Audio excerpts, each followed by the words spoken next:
Good evening all of you. आज एक नए यूनिट के साथ इलेक्ट्रिक सर्किट विद्युत परिपथ के साथ आज हम लोग अपने नए वीडियोस की शुरुआत करेंगे। एक नई सीरीज चलेगी बेटा विद्युत परिपथ वाले यूनिट की। तो आपसे अनुरोध है कि इस वीडियो को आप लोग ज़्यादा से ज़्यादा लाइक करें, इसको शेयर करें और इसकी पूरा पूरा लाभ लें। ठीक है बेटा। तो अपने यूनिट का नाम है विद्युत परिपथ और इसमें पहले कुछ डेफिनेशंस हैं किरचॉफ के नियम से संबंधित हैं। तो इनके बारे में अपने को अच्छी प्रकार से देखना, अच्छी प्रकार से पढ़ना है। देखिए बेटा, इलेक्ट्रिक सर्किट या विद्युत परिपथ, ये अपना यूनिट है बेटा। इलेक्ट्रिक सर्किट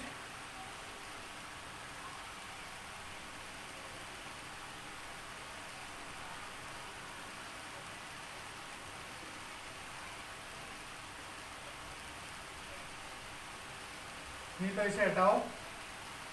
विद्युत परिपथ अपना यूनिट है बेटा।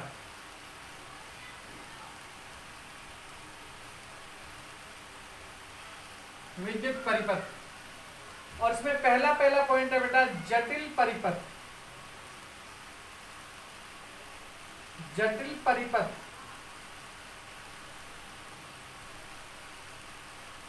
ये पहला पॉइंट है बेटा। जटिल परिपथ ऐसा कोई परिपथ जिसमें दो से अधिक उपकरण, ऐसा कोई परिपथ जिसमें दो से अधिक उपकरण आपस में जुड़े हों।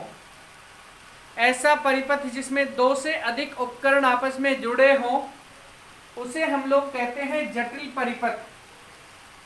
अब मैं एक ऐसे ही जटिल परिपथ का आपके सामने निर्माण कर रहा हूं, आप उस पर थोड़ा गौर फरमाएं। ये है बेटा, मान लीजिए यहां पे जोड़ दिया मैंने एक विद्युत वाहक बल के स्रोत को, ई को जोड़ दिया। यहां पे जोड़ दिया मैंने एक एमीटर को,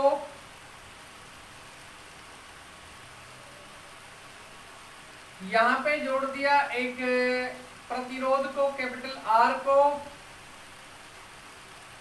यहां पे जोड़ दिया एक संधारित्र को सी को। ठीक है।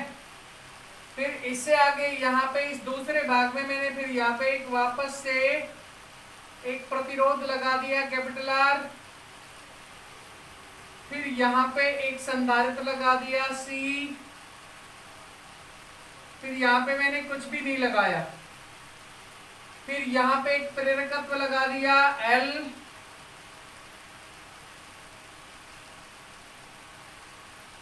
फिर यहां पे मैंने एक प्रतिरोध लगा दिया आर, छोटा आर है बेटा, ये छोटा प्रतिरोध है। इस प्रकार का एक परिपथ बना दिया। ठीक है।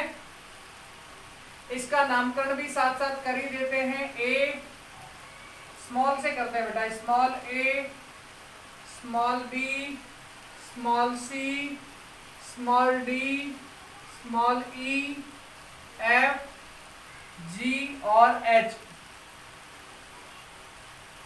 तो आपके सामने जो परिपथ ये बना है, ये कैसा परिपथ है बेटा? जटिल परिपथ है, क्योंकि इसमें 2, 3, 4, 5 ज्यादा उपकरण जुड़े हुए हैं। 2, 3, 4, 5 से भी ज्यादा उपकरण इसमें जुड़े हुए हैं। तो अब इससे संबंधित ये जो आपके सामने जो सर्किट बना है, इसी में से हम लोग अलग अलग परिभाषाओं को निकालेंगे। इसमें पहला पॉइंट है बेटा शाखा। शाखा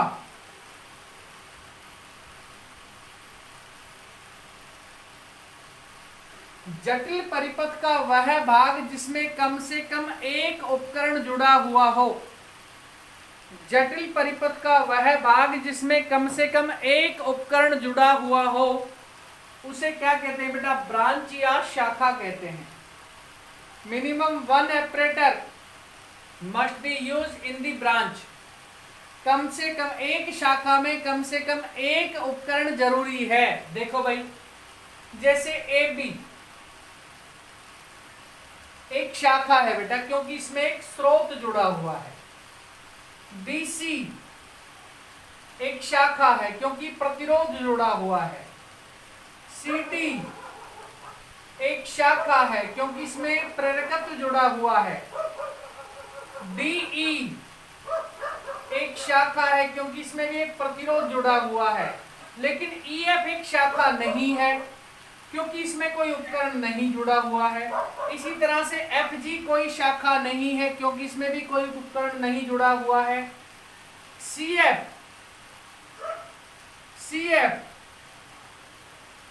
एक शाखा है क्योंकि इसमें एक संधारित्र जुड़ा हुआ है। इसी तरह से BG एक शाखा है क्योंकि इसमें संधारित्र जुड़ा हुआ है। AH एक शाखा है क्योंकि इसमें एक एमीटर जुड़ा हुआ है जो एक उपकरण है। इसी तरह से HG ये भी एक शाखा है क्योंकि इसमें एक प्रतिरोध जुड़ा हुआ है। तो बेटा इस जटिल परिपथ में जितनी भी शाखाएं हैं उन सब का मैंने नाम आपके सामने लिख दिया है।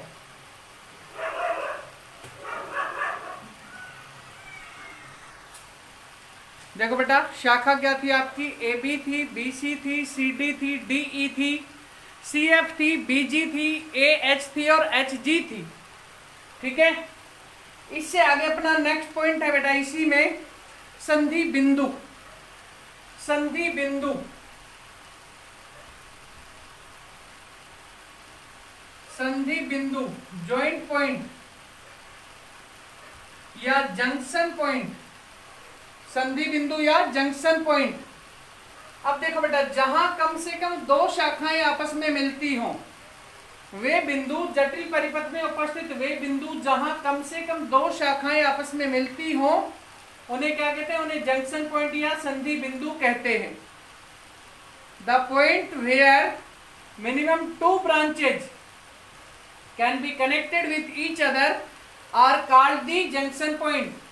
वे बिंदु जहां कम से कम दो शाखाएं आपस में आकर के मिलती हो उन्हें क्या कहते हैं, उन्हें जंक्शन पॉइंट या संधि बिंदु कहते हैं।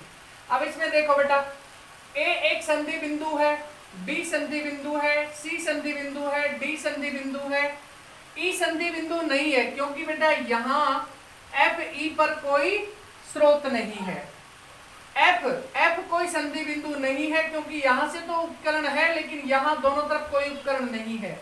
लेकिन G एक संधि बिंदु है क्योंकि B से यहाँ पे संधारित्र है और यहाँ पे प्रतिरोध है। तो देखो इनके नाम लिखते हैं A, B, C, D, E को छोड़ दो, F को छोड़ दो, G और H।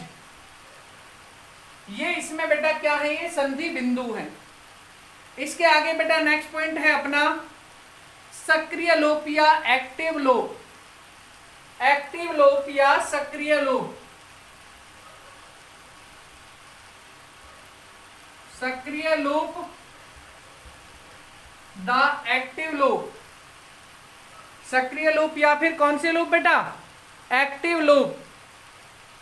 सक्रिय लोप किसे कहते हैं बेटा, जटिल परिपथ का वह बंद भाग जहां कम से कम एक उपकरण ऐसा हो जो विद्युत ऊर्जा उस स्रोत को या उस परिपथ को प्रदान करता हो। या दूसरे शब्दों में हम ये कह सकते हैं कि जटिल परिपथ में उपस्थित वह बंद भाग जिसमें कम से कम एक उपकरण के रूप में स्रोत हो उसे क्या कहते हैं, एक्टिव लूप कहते हैं या फिर सक्रिय लूप कहते हैं। अब इस परिपथ में देख करके देखो आप, इसमें loop A B G H A ये एक सक्रिय लूप है क्योंकि इसमें एक विद्युत वाहक बल का स्रोत है। लेकिन B C F G B ये सक्रिय लूप कभी नहीं हो सकता क्योंकि इसमें स्रोत नहीं है। इसी तरह से सी डी ई एफ सी ये भी सक्रिय लूप नहीं है, निष्क्रिय लूप है बेटा इधर वाले दोनों के दोनों। लेकिन ये लूप कैसा है, ये सक्रिय लूप है। तो इसका एकमात्र एग्जांपल इसमें एक्टिव लूप का ए बी जी एच ए, ये एकमात्र इस परिपथ में, इस जटिल परिपथ में एकमात्र ए बी जी एच ए एक सक्रिय लूप है। इससे आगे बेटा अपना नेक्स्ट पॉइंट है निष्क्रिय लूप। निष्क्रिय लूप नजर तो आ रहा है ना बेटा, निष्क्रिय लूप या इनएक्टिव लूप। निष्क्रिय लूप या इनएक्टिव लूप या अक्रिय लूप भी कह सकते हैं इसे आप। निष्क्रिय लूप के साथ साथ इसको आप अक्रिय लूप भी कह सकते हैं। देखिए, किसी बंद परिपथ में उपस्थित वह लूप जिसमें कोई विद्युत उपकरण ऐसा नहीं हो जो स्रोत के रूप में काम करता हो, या दूसरे शब्दों में कह सकते हैं कि ऐसा लूप जिसमें कोई विद्युत वाहक बल का स्रोत उपस्थित नहीं हो, उसे निष्क्रिय लूप कहते हैं। देखो निष्क्रिय लूप क्या है। निष्क्रिय लूप का एग्जांपल है यहाँ पे B C F G B, B C F G B. दूसरा निष्क्रिय लूप क्या है बेटा इसमें, C D E F C, C D E F C. ये दोनों के दोनों लूप कैसे हैं बेटा, ये निष्क्रिय लूप है। यहाँ पे कैसे लूप है, ये निष्क्रिय लूप या अक्रिय लूप है। नेक्स्ट पॉइंट है आपका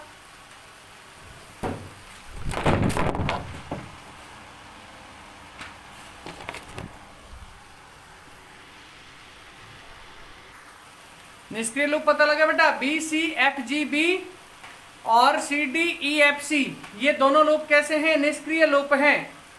और इससे आगे अपना पॉइंट है, इससे आगे अपना पॉइंट क्या है बेटा, देखिए अभी बता देते हैं आपको इससे आगे वाला पॉइंट।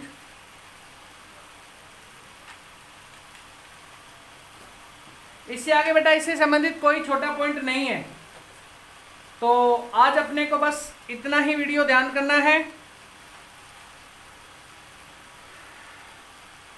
चलो एक पॉइंट करा ही देते हैं आपको, एक छोटा पॉइंट करा देते हैं बेटा, लीजिए।